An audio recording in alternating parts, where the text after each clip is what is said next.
Another 5-minute mystery.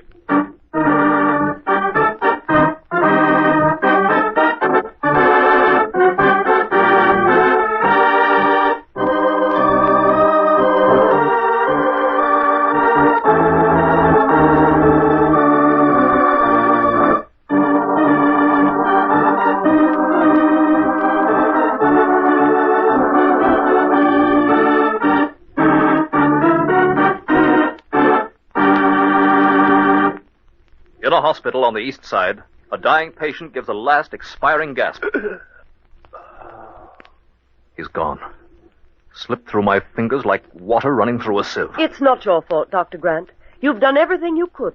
The hospital's certainly not failed Nurse, to do... this man should never have died. Something's wrong. I don't know what it is, but I'm sure that James Towner here did not die of the ailment he came to this hospital for. Nurse, I'm going to get permission to perform an autopsy.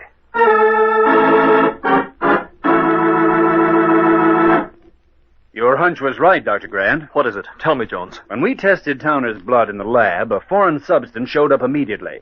I didn't recognize it, but one of my assistants seemed to think he knew what it was. So I let him make tests. A rare poison used only by the South American Indians was introduced into the bloodstream of the victim. It killed him, all right. But that's impossible, Dr. Grant. Jones, did your man say whether this poison could have been taken through food or... I thought of that, too. He swears it is the only effective way when it is taken directly into the bloodstream. And is there any antidote? Not known. My man says the Indians obtain a certain immunity by injecting themselves with small amounts over a long period of time. How could that poison have gotten into Towner's bloodstream? Doctor, I was with the patient every minute he was here. I could swear he had nothing intravenous during the whole time except the transfusions. 2 of them, which you ordered yourself. The transfusions? Who was the donor? Mr. Harkness, a friend of Towner's, happened to be visiting him. The friend immediately offered him blood. Towner was grateful and accepted. Harkness said something about its being the least he could do. We tested his blood and found it the right type, so we did the transfusion. I think we ought to investigate Harkness. But, Dr. Grant, I'm positive that Mr. Harkness did not even touch Mr. Towner during the whole time of his illness. If what I'm thinking is true, Harkness had something to do with the death of James Towner just the same.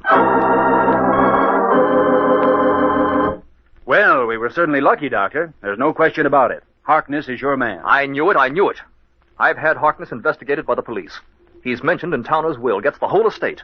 The police have searched his apartment and found just what I expected. I feel my medical judgment has been vindicated, Jonesy. You're right, Doctor. We're going to have this man Harkness arrested for the murder of James Towner. Do you know what the doctor and the laboratory technician discovered which indicated to them that Harkness murdered his friend Towner? The doctor will tell you in a moment. But first...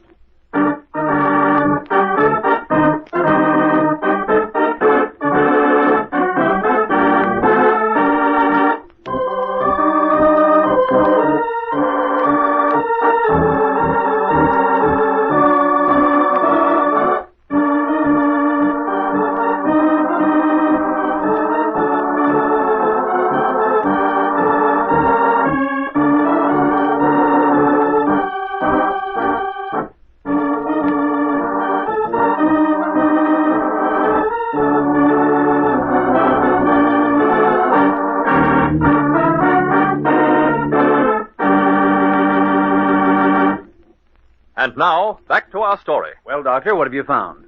The thing that indicated to me the fact that Harkness had a hand in the murder of James Towner was something Jones said when he spoke of the poison, and the way the South American Indians gained immunity from it.